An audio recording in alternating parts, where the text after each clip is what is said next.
जी अस्सलाम वालेकुम। आप देख रहे हैं हमारा यूट्यूब चैनल और मैं हूं असद। पाकिस्तान की हुकूमत की जानिब से आए रोज़ बड़े बड़े दावे किए जाते हैं कि हुकूमत पाकिस्तान ने इस प्रोजेक्ट का आगाज़ कर दिया है, नौजवानों के लिए ये स्कीमें निकाल ली हैं और लोगों को रोज़गार फ्राहम किए जा रहे हैं। क्या हुकूमत को वो लोग नज़र नहीं आ रहे, वो लोग जिनकी आमदन का इन्हिसार सिर्फ ऑनलाइन काम पर है, वो लोग जो ई कॉमर्स का बिजनेस करते हैं घरों में बैठ कर। बहुत सी खवातीन भी ऐसी हैं जो इंटरनेशनल क्लाइंट को सर्विस फ्राहम करती हैं, लेकिन अब उनका जो कारोबार है, उनकी जो जॉब्स हैं मुकम्मल तौर पर तबाह हो चुकी हैं और उनका जो ज़रिया आमदन है वो भी अब कोई नहीं है। तो आज की वीडियो में इस पर बात करेंगे। इसके अलावा आपको ये बताता चलूँ, हालिया एक रिपोर्ट सामने आई जिसमें यह दिखाया गया कि पाकिस्तान दुनिया में 198वें नंबर पर आता है, यानी कि जो स्पीड रैंकिंग की एक रिपोर्ट शाया हुई थी उसमें पाकिस्तान का नंबर 198 है।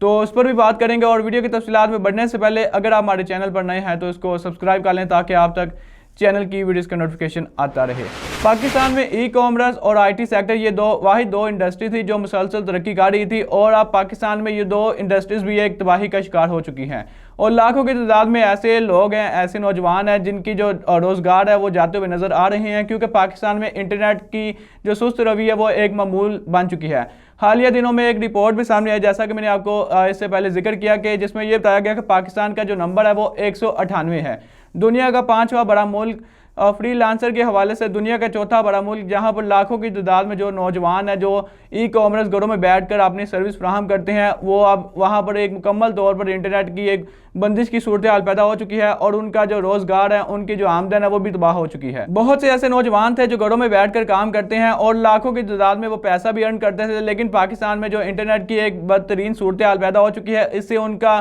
करोड़ों रुपए का डेली बेसिस पे नुकसान हो रहा है और पाकिस्तान के आईटी सेक्टर को इससे अच्छा खासा धचका भी लग रहा है। अगर हम बात करें तो एक फ्रीलांसर ने यह दावा किया कि पाकिस्तान में जो पहले क्लाइंट्स आते थे, जो पाकिस्तान में आपने किसी भी तरह से जो असाइनमेंट या प्रोजेक्ट देते थे, अब उनमें 70% तक कमी आ चुकी है। यानी कि ये आईटी सेक्टर और ई कॉमर्स भी मुकम्मल तौर पर तबाह होता हुआ नजर आ रहा है। और इसके अलावा अगर हम बात करें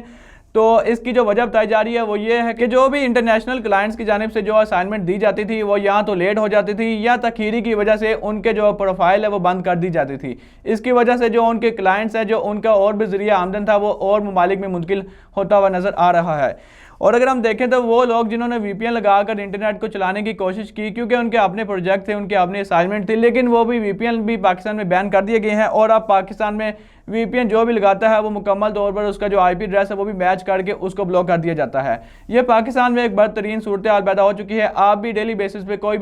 भी अगर सोशल मीडिया के ऐप यूज़ करें, अगर हम सिंपल व्हाट्सएप की बात करें तो आप सिंपल कोई भी व्हाट्सएप पे अगर तस्वीर डाउनलोड करते हैं तो वो एक तखीर का आपको सामना करना पड़ता है। ये अगर आप कोई भी वॉइस नोट भेजिए, आपको उस वॉइस नोट में सुनने में और भेजने में भी तखीरी का सामना है। ये पाकिस्तान एक दुनिया का बड़ा मुल्क है और पाकिस्तान में ये तमाम दर मामलात हो रहे हैं, और ये पाकिस्तान में आज से नहीं बल्कि ये काफ़ी टाइम से ये सूरत हाल पैदा हो चुकी है और अब ये पाकिस्तान में एक मामूल बन चुका है। पाकिस्तान की हुकूमत ये दावे कर रही है कि हम ये फराहम करेंगे, नौजवानों को ये स्कीमें देंगी। क्या हुकूमत इन तमाम लोगों से, इन तमाम नौजवानों से नावाकिफ़ है जो लाखों की तादाद में घरों में बैठकर जो अपना रोजगार कमा रहे हैं और अपनी फैमिलीज को सपोर्ट कर रहे हैं? और ये सिर्फ उनकी फैमिली में नहीं बल्कि जब भी किसी भी तरह से पाकिस्तान में आमदन आती है या डॉलर का इन्हिसार होता है तो इससे पाकिस्तान की मईशत भी बेहतर होती है और पाकिस्तान अपने आप को ग्लोबली रिप्रेजेंट भी करता है। अगर हम बात करें तो पाकिस्तान में जो भी फ्रीलांसर है या जो भी जिनके फाइवर पर अकाउंट है और भी जो दीगर प्लेटफॉर्म है वहाँ पर जिनके अकाउंट्स हैं, उनके जो प्रोफाइल है वो भी बंद कर दी गई है। इसके अलावा जो डिजिटल मार्केटिंग का तबका है वो भी इससे अच्छा खासा मुतासिर हुआ, क्योंकि बहुत से ऐसे लोग हैं जो सोशल मीडिया से मुंसलिक है, जो वहाँ पर कैंपेन्स लाते हैं, जो कोई भी तरह की जो